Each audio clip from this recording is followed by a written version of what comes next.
नमस्कार तथा सुप्रभात। काया कैरनमा तपाईंलाई साथी मदन पौड्यालसँगै दिपा तिमल सिन्हाको स्वागत छ।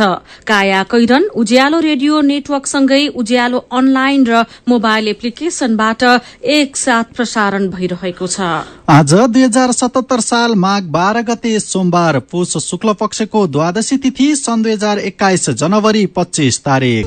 काया कैरन शुरू गरौं मुख्य खबरका शीर्षकहरूबाट। नेकपाको विभाजन निर्वाचन आयोगले मानेन। पुष 5 गतेदेखिका छुट्टा छुट्टै बैठक र निर्णय अवैधानिक भएको निष्कर्ष। रासायनिक मल ल्याउन 5 वर्षे G2G सम्झौता गर्ने सरकारको तयारी। पहिलो प्राथमिकतामा भारत नभए अन्य देशबाट भए पनि मल आयात गरिने। सरकारको ऋण बढेर 14 खर्ब रुपैयाँ पुग्यो। 5 महिनामा 88 अर्ब थप लिएको ऋण सदुपयोग नभएको अर्थविद खनालको भनाई। जनकै छैन, त्यसलाई करेक्सन गर्नुपर्ने, सच्याउनु पर्ने खाँचो र आवश्यकता छ। चीनमा सन् 2020 मा 2 खर्ब घनमिटर प्राकृतिक ग्यास उत्पादन, अघिल्लो वर्षको तुलनामा झण्डै 10% वृद्धि। र प्रधानमन्त्री कप क्रिकेटमा आज आर्मी र एपीएफ तथा पुलिस र प्रदेश नम्बर 2 खेल्दै। काया कैरनमा अब खबरको सिलसिला। निर्वाचन आयोगले नेकपाका दुई पक्षले पुष 5 गते यता गरेका छुट्टा छुट्टै बैठक र निर्णयलाई अवैधानिक मानेको छ। ती बैठकले दलमा गरेका हेरफेरलाई आयोगले अस्वीकार गर्ने निर्णय गरेपछि कानूनी रूपमा नेकपा विभाजित मानिने छैन। यो निर्णयले नेकपाको विवाद भने थप पेचिलो भनेको छ। प्रधानमन्त्री केपी शर्मा ओलीले गएको पुष 5 गते प्रतिनिधि सभा विघटन गर्ने तथा मध्यावधि चुनावमा जाने निर्णय लिएपछि नेकपाको विवाद उत्कर्षमा पुगेको छ। ऐन तथा नियमावलीमा रहेको व्यवस्था अनुसार दुवै पक्षले पठाएका कागजातको अध्ययन र जाँचबुझ गर्दा माग दावी अनुसार दल दर्ता किताबमा विवरण हेरफेर, परिवर्तन वा संशोधन गर्न नसकिने निर्णय गरिएको निर्वाचन आयोगका प्रवक्ता राजकुमार श्रेष्ठले बताउनुभयो। उहाँले नेकपामा कुनै पनि हेरफेर नभएकाले साविकै विवरण आयोगमा कायम रहेको र त्यसको जानकारी दुवै अध्यक्षलाई गराइने बताउनुभयो। आयोगले यो निर्णय लिनुअघि केही प्रमुख निर्वाचन आयुक्त तथा कानूनविदसँग परामर्श लिएको पनि जनाएको छ। नेकपाको विधान समेत 2 थरी देखिएकामा दल एकीकरणका बेला बुझाइएको विधानलाई नै आयोगले मान्यता दिएको छ। विवरण अद्यावधिक गर्ने सम्बन्धी विवादको प्रक्रिया नमिलेको भन्दै निर्वाचन आयोगले दुवै पक्षको दावीलाई अस्वीकार गरेपछि नेकपा विवाद फेरि अर्को मोडतर्फ लागेको छ। अहिले आयोगले दिएको निर्णय अनुसार नेकपा वैधानिक रूपमा एकै छ, तर दुवै पक्षले फरक फरक पार्टीका रूपमा गतिविधि गर्न थालिसकेका छन्। त्यसैले आयोगको यो निर्णयपछि नेकपाका दुवै समूह सामु अब 2वटा विकल्प प्रयोग गर्नुपर्ने अवस्था छ। एउटा विकल्प आयोगले हिजो गरेको निर्णय विरूद्ध नेकपाको कुनै एकपक्षीय अदालत जाने हो। दोस्रो विकल्प राजनीतिक दल सम्बन्धी ऐन अनुसार दलको मान्यता सम्बन्धी विवाद निरूपणको प्रक्रियामा प्रवेश गर्ने हो। पहिलो विकल्पमा जाँदा विवरण अद्यावधिक गर्न आयोगले नमानेको भन्ने मुद्दा बोक्नुपर्छ। यस्तो हुँदा अदालतले के निर्णय गर्छ त्यसको आधारमा अघि बढ्नुपर्छ। दोस्रो विकल्पका रूपमा राजनीतिक दलको मान्यता सम्बन्धी प्रक्रियामा कुनै पक्ष प्रवेश गर्नुपर्ने हुन्छ। यसैबीच प्रतिनिधि सभा विघटन सम्बन्धी राजपत्रमा प्रकाशित सूचनाको वैधताबारे सर्वोच्च अदालतमा प्रश्न उठेको छ। गएको पुष 6 गतेको नियमित अंकमा प्रकाशन हुनुपर्ने सूचना माघ 9 गते पुरानै मिति राखेर प्रकाशन गरिएको भन्दै संवैधानिक इजलासमा निवेदन परेको हो। यसैबीच नेकपा प्रचण्ड नेपाल समूहले प्रधानमन्त्री केपी शर्मा ओलीलाई पार्टी सदस्य समेत नरहने गरी हटाएको छ। पेरिस टाडामा बसेको यो समूहको स्थायी कमिटी बैठकले ओलीलाई साधारण सदस्य समेत नरहने गरी बर्खास्त गर्ने निर्णय गरेको हो। यसअघि प्रचण्ड नेपाल समूहले साधारण सदस्यबाट समेत किन नहटाउने भनेर स्पष्टीकरण सोध्ने निर्णय गर्दै जवाफका लागि 3 दिनको अल्टिमेटम दिएको थियो। प्रवक्ता नारायण काजी श्रेष्ठले तोकिएको समयमा ओलीको स्पष्टीकरण नआएकाले विधान अनुसार कार्यवाही गर्ने निर्णय भएको जानकारी दिनुभएको छ। नेपालमा पर्सि बिहान 10 बजेदेखि कोरोना विरूद्धको खोप अभियान शुरू हुने भएको छ। स्वास्थ्य तथा जनसंख्या मन्त्री हृदेश त्रिपाठीले बुधबार बिहान 10 बजे प्रधानमन्त्री केपी शर्मा ओलीले भर्चुअल कार्यक्रम मार्फत खोप अभियानको शुरूआत गर्ने जानकारी दिनुभयो। भर्चुअल कार्यक्रममा 7वटै प्रदेशका प्रदेश अस्पताल र काठमाडौँ उपत्यकाका प्रमुख अस्पतालहरू जोडिने पनि मन्त्री त्रिपाठीले बताउनु भएको छ। पर्सि 66वटा अस्पतालका 120 भन्दा धेरै खोप केन्द्रबाट खोप लगाउन शुरू गरिने र माघ 18 गते 77वटै जिल्लाका अस्पतालबाट खोप लगाउन शुरू गरिने उहाँले जानकारी दिनुभयो। पहिलो चरणको खोप कार्यक्रममा झण्डै 4,30,000 मानिसलाई खोप लगाउने तयारी रहेको र यो काम 10 दिनभित्र सक्ने मन्त्री त्रिपाठीले बताउनुभयो। उहाँले नेपालमा ल्याइएको खोप सुरक्षित रहेकाले ढुक्क भएर लगाउन पनि आग्रह गर्नुभएको छ। लक्षित वर्गलाई मात्र खोप दिएको यकिन गर्न खोप लगाउनेहरूको सूची सार्वजनिक गर्ने र खोप खेर जाने दर कम गर्न सबै तयारी गरिएको पनि स्वास्थ्य तथा जनसंख्या मन्त्रालयले जनाएको छ। भारत सरकारले अनुदानमा उपलब्ध गराएको कोरोना विरुद्धको 10 लाख डोज खोप 7वटै प्रदेशमा पुगेको छ। यो खोप तेस्रो चरणको परीक्षण सफलतापूर्वक सम्पन्न भएकाले ढुक्क भएर लगाउन मन्त्री त्रिपाठीले सबैलाई आग्रह गर्नुभएको छ। सरकारले पहिलो चरणमा स्वास्थ्यकर्मी, सरसफाईकर्मी, एम्बुलेन्स तथा सब वाहन चालक, सुरक्षाकर्मी, महिला स्वास्थ्य स्वयंसेविका, अन्तर्राष्ट्रिय सीमा क्षेत्रमा काम गर्ने कर्मचारी लगायतलाई खोप दिने तयारी गरेको छ। रासायनिक मलको अभाव हटाउन कृषि तथा पशुपन्छी विकास मन्त्रालयले 5 वर्षका लागि G2G सरकार सम्झौता गर्ने तयारी गरेको छ। वर्षेनी सिजनकै मुखमा भइरहेको अभाव घटाउन भन्दै मन्त्रालयले भारतसँग G2G सम्झौताका लागि छलफल अघि बढ़ाएको छ। यस अन्तर्गत दुई देशबीच सहसचिव स्तरीय वार्ता भइसकेको मन्त्रालयको भनाइ छ। प्रारम्भिक चरणमा सहसचिव स्तरमा छलफल भएको छ। हामीले विषयगत जानकारी गराएका छौं। भारतीय टोलीले छलफल गरेर थप जानकारी गराउने बताएका छन्। कृषि मन्त्रालयका प्रवक्ता श्रीराम घिमिरेले भन्नुभयो, पछि सचिव तहमा छलफल हुन्छ, त्यसपछि मन्त्री परिषदबाट निर्णय हुन्छ। समयमै टेण्डर नहुँदा हरेक वर्ष मल अभाव भइरहेको छ। त्यसको मौका उठाउँदै कृत्रिम अभाव समेत हुने गरेको छ। यी समस्या समाधान गर्न G2G आवश्यक रहेको कृषि मन्त्रालयका सचिव युगेन्द्र कुमार कार्कीले बताउनुभयो। मलको सुनिश्चितता गर्न G2G आवश्यक रहेको उहाँको भनाइ छ। हरेक वर्ष 2 लाख टन आयात गर्ने गरी 5 वर्षका लागि G2G गर्दैछौ। कार्कीले भन्नुभयो, G2G हुँदा मलको सुनिश्चितता हुन्छ। मन्त्रालयका अनुसार मल आयात गर्दा भारतकै बन्दरगाह र रेलमा निर्भर हुनुपर्ने भएकाले पहिलो प्राथमिकता पनि उसैलाई दिइएको छ। अन्य देशसँग पनि G2G को बाटो खुला भएको उहाँले बताउनुभयो। भारतसँग नभए अन्य देशबाट भए पनि मल ल्याउँछौ। 3 महिनाभित्र G2G गरिसक्छौ। त्यसका लागि मन्त्रालयले ड्राफ्ट तयार गरिरहेको छ। यसलाई परराष्ट्र मन्त्रालयमा पनि छिट्टै पठाउँछौ, कार्कीले भन्नुभएको छ। मन्त्रालयले असारसम्म मल अभाव नहुने दावी पनि गरेको छ। अहिले सरकारसँग 65,000 देखि 70,000 टन मल मौजदात रहेको मन्त्रालयका प्रवक्ता घिमिरेले जानकारी दिनुभयो। तपाई काया कैरन सुन्दै हुनुहुन्छ। काया कैरनमा कुराकानीसँगै खबरको सिलसिला बाँकी नै छ, सुन्दै गर्नुहोला।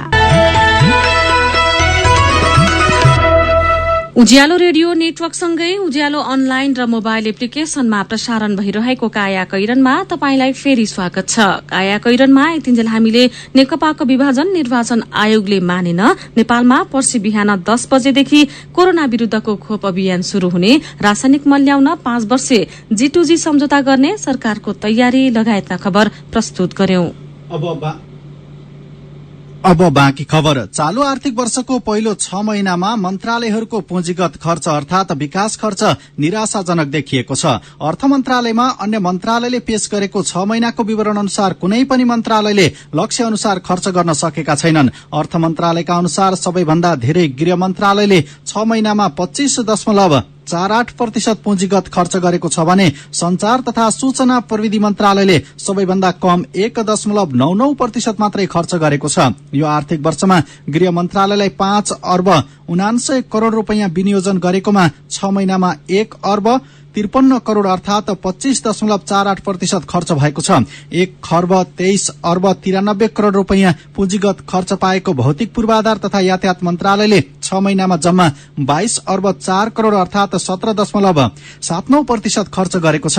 संचार तथा सूचना प्रविधि मन्त्रालयले 1 अर्ब 84 करोड़ रूपियाँ पुँजीगत खर्च पाएकोमा 6 महिनामा जम्मा 4 करोड़ अर्थात 1.99% मात्रै खर्च भएको छ।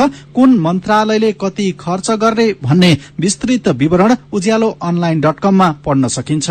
नेपाल सरकारको सार्वजनिक ऋण बढ़ेर 14 खर्ब रूपियाँ पुगेको छ। अर्थ मन्त्रालयका अनुसार गएको मंसिर महिनासम्म सरकारको सार्वजनिक ऋण 14 खर्ब 51 करोड़ 56 लाख रूपियाँ पुगेको हो। यो रकम गएको साउन महिनाको तुलनामा 88 अर्ब 20 करोड़ रूपियाँले धेरै हो।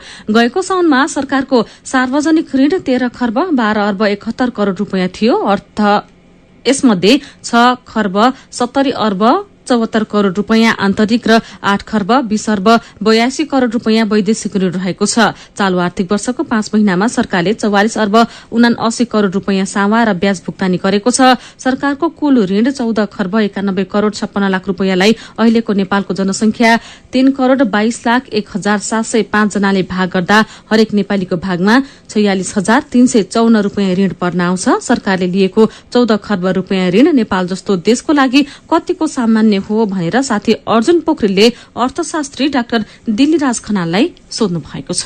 अन्य देशहरू हाम्रा जस्तै विकासशील देशहरू पनि सँग तुलना गर्दाखेरि नेपालको अहिलेसम्मको अवस्थामा कुल ऋण चाहिँ धेरै उच्च भएको, धेरै माथि पुगिसकेको, एउटा दिगो हिसाबले त्यसलाई ठेक्न नसकिने भन्ने अवस्थामा पुगेको छैन। तर पनि विगत 2-3 वर्षदेखि 3 वर्ष भयो होला ऋणको अंश वात्तै बढेर गयो। त्यसैसँग चाहिँ जोडिएको अर्को महत्त्वपूर्ण पक्ष के हो भने जसरी हाम्रो चाहिँ तपाईँको अनुत्पादक साधारण खर्च वात्तै बढेर गएको छ। देशहरूको कुल ग्रास्थ उत्पादन जीडीपी को कति प्रतिशत सम्मको ऋणलाई सामान्य मानिन्छ अन्तर्राष्ट्रिय अभ्यासहरू हेर्दाखेरि?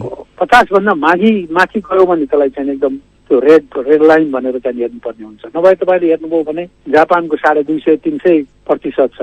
50% सम्म पुग्दाखेरि पनि हामी चाहिँ एकदम आत्ति हार्नु पर्ने अवस्था हुँदैन। तर के कारणले बढ्यो त्यो भोलि हामीसँग तिर्ने त्यसको क्षमता हुन्छ कि हुँदैन, त्यो ऋणले गर्दाखेरि त्यसको अर्थतन्त्रले कति लाभ ल्याएछ, नेपाली जनताले कति लाभ ल्याएछन्, त्यसलाई तपाईँले सापेक्षतामा हेरेर विश्लेषण गर्नुपर्ने हुन्छ। खनालजी, जस्तो अब हाम्रो कुल ऋण 14 खर्ब 91 करोड़ रुपियाँ मध्ये बाह्य ऋण चाहिँ 8 खर्ब 20 अर्ब रुपियाँ रहेछ मङ्सिरसम्म। आन्तरिक भन्दा अलि बढी जोखिम हुन्छ कि हुँदैन? हामीले जति ऋण लिएका छौँ नि त्यो ऋण चाहिँ सुविधाजनक चाहिँ हामीले ऋण लिएका छौँ, जसको चाहिँ तपाईँको तिर्ने भुक्तानी गर्ने समय पनि तुलनात्मक रूपमा अलि लामो हुन्छ, सँगै तपाईँले तिर्ने ब्याज पनि तुलनात्मक रूपमा कम हुन्छ। अल्प विकसित राष्ट्रको हामी क्याटेगोरीमा भएको का कारणले गर्दाखेरि पनि हामीलाई चाहिँ तुलनात्मक रूपमा एकदम सुविधाजनक चाहिँ हामीले ऋण लिएका हुन्छौँ। त्यसो भएको हुनाले त्यो धेरै आपत्तिजनक यसरी सोझै हेर्दाखेरि चाहिँ हुँदैन। तपाईँले उठाइरहनु भएको छ ऋण के प्रयोजनको लागि छ, के प्रयोजनमा खर्च भयो भनेर।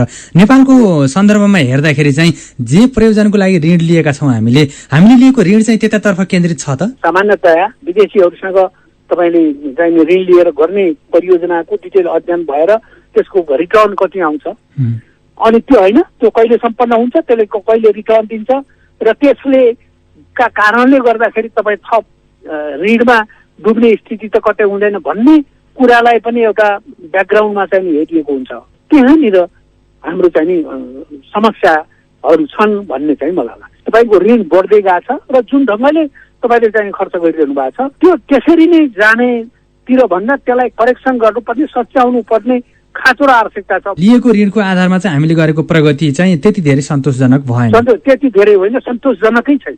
तपाईँले परियोजनामा कसरीलाई तपाईँले जाने त्यो ठेक्का पट्टादेखि लिएर कार्यान्वयनमा लिएर जानुहुन्छ, त्यसको गुणस्तर मेन्टेन गर्नुहुन्छ, अनि त्यो जुन समय सीमा तपाईँले तोक्ने हुन्छ त्यो सम्पन्न गर्ने, त्यसलाई पुरा गर्नुहुन्छ भन्ने कुरासँग तपाईँले विदेशी सहायताभित्र अथवा विदेशी ऋणलाई ठिक ढङ्गले तपाईँले उपयोग गर्नुभएको छ कि छैन, सदुपयोग गर्नुभएको छ कि छैन भन्ने कुरा जोडिन्छ। त्यहाँनिर मेजर चाहिने समस्याहरू अहिले पनि त्यत्तिकै चाहिँ जीवित छन् भन्ने मलाई लाग्छ।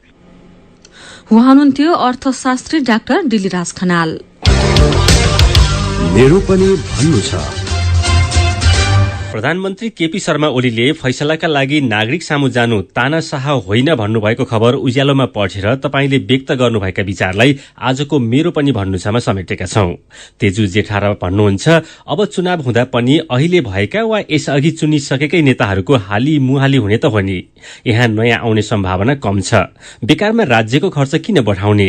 नागरिकले बलियो बहुमत दिएको बेला काम गर्न नसक्नु मतको अपमान हो। जोगमान सुब्बा लेख्नुहुन्छ, नागरिकले बलियो मत दिए, पार्टीले तपाईंलाई नेतृत्व दियो, काम गर्न नसक्नु फगत तपाईंको असफलता हो। तपाईंको असफलताका लागि नागरिकमा विभाजन र खर्चको बोझ थप्ने गरी चालिएको कदमलाई हामी कसरी ठिक भनौं त प्रधानमन्त्रीज्यू? होइन, तपाई अब पनि मत चाहिँ के भनेर माग्नुहुन्छ? गोपाल राणाभाट लेख्नुहुन्छ, ताजा जनादेशको लागि चुनाव गर्नु त ठिकै हो, तर त्यसको लागि पनि निश्चित समय र आधार हुन्छन् नि। कसैलाई सनक चढेकै भरमा संसद विघटन गरेर चुनाव गर्नको लागि यो देशको ढुकुटी कुनै नेताको पेवा होइन, साझा सम्पत्ति हो। बीपी मगर लेख्नुहुन्छ, फेरि अर्को व्यक्तिलाई सनक चढेर 2 वर्षमै संसद विघटन गरिदिएमा त्यसको जिम्मेवारी कसले लिन्छ? राजनीति र सरकार स्थिर होस्, अब व्यवस्था होइन विकासमा प्रतिस्पर्धा होस् भन्ने आम नागरिकको चाहना हो। चाहना पूरा हुने गरी दिएको मतको अपमान गर्नेलाई चाहिँ के भन्ने? अनि पथिक रेग्मी व्यङ्ग गर्नुहुन्छ, नहाँसौं भन्दा पनि हाँस्नै पर्ने, तर्क गर्ने क्षमता चाहिँ केपी अंकलको छ क्या? सांसदको जागिर खोसे पनि उहाँको जागिर अब लामै जाला जस्तो छ। विचारका लागि धन्यवाद। मेरो पनि भन्नु छ। मेरो पनि भन्नु छ प्रस्तुत गर्दै हुनुहुन्थ्यो साथी भोजेन्द्र बस्नेत। तपाईँ अहिले सुन्दै हुनुहुन्छ काया कैरन। हामीसँग कार्टुनसँगै खबरको सिलसिला बाँकी नै छ, सुन्दै गर्नुहोला। सीधा कुरा प्रष्ट विचार काठमाडौँमा 90 मेगाहर्ज उज्यालो रेडियो नेटवर्क मार्फत देशभरिका विभिन्न एफएम स्टेशन तथा उज्यालो अनलाइन र मोबाइल एप्लिकेशनमा प्रसारण भइरहेको काया कैरनमा तपाईंलाई फेरि स्वागत छ। अब बाँकी खबर। विश्वविद्यालयले शैक्षिक सत्र 2077-78 का लागि भर्ना खुल्ला गरेका छन्। कक्षा 12 उत्तीर्ण भएपछि स्नातक प्रथम वर्षमा भर्ना हुनुपर्ने विद्यार्थीले नतिजा थाहा नपाइकनै स्नातक तहमा भर्ना प्रक्रियामा सहभागी भएका छन्। कक्षा 12 को परीक्षा भद्रगोल भएकाले नतिजा सार्वजनिक गर्न ढिलाइ भएको हो। राष्ट्रिय परीक्षा बोर्डले गत पुष मध्यसम्ममा नतिजा सार्वजनिक गर्ने लक्ष्य राखेको थियो। होम सेन्टरमा परीक्षा चलेको र उत्तर पुस्तिका समेत विद्यालयमै परीक्षण भएर बोर्डमा आएका थिए, तर व्यवस्थित नहुँदा बोर्डले माघ सुरुमा नतिजा सार्वजनिक गर्ने लक्ष्य पूरा गर्न सकेन। गएको माघ 1 गते राष्ट्रिय परीक्षा बोर्डका अध्यक्ष प्राध्यापक डाक्टर चन्द्रमणि पौडेलले 10 दिनभित्रै नतिजा आउने बताउनु भएको थियो, तर अहिलेसम्म पनि नतिजा सार्वजनिक भएको छैन। अझै केही दिन लाग्ने बोर्डले जनाएको छ। कम उमेरका आरोही, बढी उमेरका आरोही, यस्तै अनेक कीर्तिमान कायम हुन्छन्, तोडिन्छन्, फेरि कायम हुन्छन्। शिखर चुम्नेको चर्चा चल्छ, तर ती आरोहीलाई शिखरसम्म पुर्याउने सारथी गुमनाम जस्तै हुन्छन्। आरोहीलाई पटक पटक टाकुरामा पुर्याएका पर्वतारोहण पथ प्रदर्शक गाइड हुनुहुन्छ अनुप गुरूङ र आशिष गुरूङ। अनुप अन्तर्राष्ट्रिय लाइसेन्स प्राप्त गाइड हुनुहुन्छ भने आशिष राष्ट्रिय लाइसेन्स प्राप्त। कोरोना महामारीमा पर्वतारोहण गतिविधि फाटाफुट्टा मात्रै भइरहेका बेला यी दुई गाइडले 6 स्वदेशी आरोहीलाई मुस्ताङको धम्पुस हिमाल चढ्न सघाउनुभयो। गोर्खाको बारपाक सुलीकोट गाउँपालिका 3 चिसापानीका अनुप बुबाको प्रेरणाले यो पेशामा लागेको बताउनुहुन्छ। उहाँका बुबा सन्त पनि पर्वतारोहण गाइड हुनुहुन्छ। काठमाडौँ बसेर पढ्न थालेदेखि नै उहाँलाई पर्वतारोहणमा रस बस्यो। सन् 2008 मा 23 वर्षको उमेरमा उहाँ तालिम बिनै अन्नपूर्ण हिम श्रृंखलामा रहेको टेन्ट पिक चढ्नुभयो। त्यसपछि भने उहाँलाई तालिमको आवश्यकता खड्कियो। आफ्नै सुरक्षाका लागि पनि तालिम आवश्यक पर्ने उहाँले ठान्नुभयो। लाङटाङ, मनाङ र रोवालिङका हिमालमा तालिमका लागि उहाँ पुग्नुभयो। कुम्बु क्षेत्रमा रहेको आइल्याण्ड पिक चढ्नुभयो। अनुपले 20 देखि 55 वर्ष उमेरसम्मका आरोहीलाई हिमाल चढाउनु भएको छ। उहाँ वर्षमा 4 देखि 5 वटासम्म टोलीलाई हिमाल चढाउनुहुन्छ। 1 वर्षपछि अन्तर्राष्ट्रिय पर्वतारोहण गाइडको परीक्षा दिँदै हुनुहुन्छ आशिष गुरूङ। संखुवा सभाको बोटखोला गाउँपालिका 4 का उहाँ किचन बोय हुँदै पर्वतारोहणको क्षेत्रमा प्रवेश गर्नु भएको हो। सन् 2009 मा दुबई जान भन्दै काठमाडौँ आएका उहाँले पाक कला सिक्नुभयो। भिजा नलागेपछि नेपालमै बस्ने निधो गर्नुभयो। यस्तोमा मनासलु हिमाल चढ्न जाने आरोहण दलको भान्से समूहमा उहाँ पर्नुभयो। त्यति बेलादेखि उहाँ हिमालसँग नजिक हुनुभयो। आरोहण दलको भान्सामा छिरेका उहाँ पर्वतारोहण गाइड भएर निस्कनुभयो। हिमाल आरोहणका क्रममा अनेक कीर्तिमान बन्छन्, तोडिन्छन्, शिखर चुम्नेको चर्चा चल्छ, तर ती आरोहीलाई शिखरसम्म पुर्याउने सारथी गुमनाम जस्तै हुन्छन्। कान्तिपुर दैनिकले खबर छापेको छ। यति बेला हिमाली जिल्लाका खेतबारी र डाँडापाखा सेताममै हिउँले ढाकिन्थे। यस वर्ष हिउँ नपर्दा डाँडापाखा उराट लाग्दा र खेतबारी मरूभूमि जस्ता भएका छन्। हिउँले ढाकिएका जमिनमा रसिलो माटो अनि खेतीबारीमा मल भिज्नाले बाली फस्टाउने मनाङका किसान बताउँछन्। सधैँजसो मंगिरको पहिलो हप्तादेखि हिउँ पर्न शुरू हुने मनाङमा अहिले माघ महिना शुरू भइसक्दा समेत हिउँ लागेको छैन। किसान एङडु गुरूङले भन्नुभयो, विगतमा मंगिर शुरू नहुँदै डाँडाकाँडा हिउँले सेताममै हुन्थे, चारैतिर सेता हिमाल टल्किन्थे। केही वर्ष यता भने हिउँ कम पर्न थालेको छ। यसपालि हिमपात नहुँदा सेता हिमाल काला पत्थरमा परिणत भएको छ। अन्नपूर्ण हिम श्रृंखलामा पर्ने हिमालमा अन्नपूर्ण दोस्रो, तेस्रो, चौथो, गंगापूर्ण, लमजुङ हिमाल छन्। अन्य ससाना चुचुरा पनि छन्। हिमाली जिल्ला मनाङमा गएको वर्ष मंगिर पहिलो हप्ता भारी हिमपात भएको थियो। बाक्लो हिउँ परेकाले धेरै समयसम्म हिमाल सेता देखिएका थिए, तर यस वर्ष खास याममा समेत हिमपात भएको छैन। हिउँ पर्न छाडेपछि लेक र खर्कमा पाइने यार्सा गुम्बा, निर्मसी, जटामसी, वन लसुन, कुटकी लगायत बहुमूल्य जडीबुटी उत्पादनमा समेत कमी आउन थालेको छ। अब विदेशका खबर। चीनले सन् 2020मा झण्डै 2 खर्ब घनमिटर प्राकृतिक ग्यास उत्पादन गरेको छ। एक वर्षभित्रमा 1 खर्ब 88 अर्ब घनमिटर प्राकृतिक ग्यास उत्पादन भएको र यो अघिल्लो वर्षको तुलनामा 9.8% बढ़ी रहेको चीनिया राष्ट्रिय तथ्याङ्क विभागले सार्वजनिक गरेको रिपोर्टमा उल्लेख गरिएको छ। चीनले लगातार 4 वर्षसम्म आफ्नो प्राकृतिक ग्यास उत्पादन परिणामलाई 10 अर्ब घनमिटर भन्दा बढ़ी पुर्याएको पनि विभागले जनाएको छ। कोइलालाई विस्थापन गर्दै वातावरण मैत्री इन्धनको प्रयोग बढ़ाउने क्रममा चीनमा प्राकृतिक ग्यासको माग बढ़दो छ। चीन सहित अमेरिका र रूस विश्वमै प्राकृतिक ग्यास बढ़ी प्रयोग गर्ने देशहरू हुन्। अब खेल खबर। प्रधानमन्त्री कप पुरूष एक दिवसीय क्रिकेटमा आज 2 खेल हुँदैछन्। कीर्तिपुर मैदानमा सेमिफाइनल खेलमा विभागीय टीम त्रिभुवन आर्मी र एपीएफ खेल्दैछन्। समूह एमआरआईका आर्मी र एपीएफले अहिलेसम्म 3 खेल खेलेकोमा जित निकालेका छन्। आज हार्ने टोलीले बागमतीसँग फाइनल पुग्न प्रतिस्पर्धा गर्नेछ। यस्तै बिहान 9 बजे मुलपानी मैदानमै हुने अर्को खेलमा नेपाल पुलिस क्लब र प्रदेश नम्बर 2 खेल्दैछन्। समूह बीमा रहेको पुलिसले 3 खेल खेलेकोमा 2 खेल जितेको छ भने 1मा हार बेहोरेको छ। 3 खेल खेलेको प्रदेश 2 ले एउटा पनि खेल जितेको छैन। प्रदेश 2 प्रतियोगिताबाट बाहिरिसकेको छ। यससँगै हिजो भएको खेलमा बराबरी खेल्दै बागमती र लुम्बिनीले अंक बाँडेका छन्। बागमतीले 4 खेलमा 7 अंक जोडेको छ। 5 अंक जोडेको लुम्बिनीले भने अन्तिम 4 मा स्थान बनाउन पुलिस र प्रदेश नम्बर 2 बीच आज हुने खेलको नतिजा कुर्नुपर्ने भएको छ। पुलिसले प्रदेश 2 लाई हराएमा लुम्बिनीलाई उछिनेर समूह बी को उपविजेता बन्दै सेमिफाइनलमा पुग्नेछ। हामी काया कैरनको अन्त्यतिर आइपुगेका छौं। अब केही खबर संक्षेपमा। जय पृथ्वी राजमार्गमा बिछाएको कालो पत्र 7 दिन नपुग्दै उक्किन थालेको छ। बझाङलाई अन्य जिल्लासँग जोड्ने एकमात्रै सड़कमा गुणस्तरहीन काम भएको भन्दै विरोध समेत शुरू भएको छ। गैर कानूनी रूपमा इन्स्टिच्यूट सञ्चालन गरी विद्यार्थीबाट झण्डै 70 लाख रूपैयाँ ठगी गरेको आरोपमा धनगढ़ीको multi skill institute of technology प्रालीका सञ्चालक 34 वर्षका राजाराम चौधरी पक्राउ परेका छन्। उनलाई कैलालीको लम्कीबाट पक्राउ गरिएको प्रहरीले जनाएको छ। देशका 750 सामुदायिक वनमा सञ्चालन भइरहेको वैज्ञानिक वन व्यवस्थापन कार्यक्रम खारेज हुने भएको छ। यसको ठाउँमा नयाँ कार्यक्रम ल्याउने वन मन्त्रालयको तयारी छ। काया कैरनमा अब उखानको पालो। गाई न गोठ फुर्सा ओठ। उज्यालो रेडियो नेटवर्कबाट प्रसारण भइरहेको काया कैरन सक्नु अघि मुख्य खबर फेरि एकपटक। नेकपाको विभाजन निर्वाचन आयोगले मानेन। पुष 5 गतेदेखिका छुट्टा छुट्टै बैठक र निर्णय अवैधानिक भएको निष्कर्ष। रासायनिक मल ल्याउन 5 वर्षे G2G सम्झौता गर्ने सरकारको तयारी। पहिलो प्राथमिकतामा भारत नभए अन्य देशबाट पनि मल आयात गरिने। सरकारको ऋण बढेर 14 खर्ब रूपैयाँ पुग्यो। 5 महिनामा 88 अर्ब थप लिएको ऋण सदुपयोग नभएको अर्थविद खनालको भनाई। चीनमा सन् 2020मा 2 खर्ब घनमिटर प्राकृतिक ग्यास उत्पादन अघिल्लो वर्षको तुलनामा झण्डै 10% वृद्धि।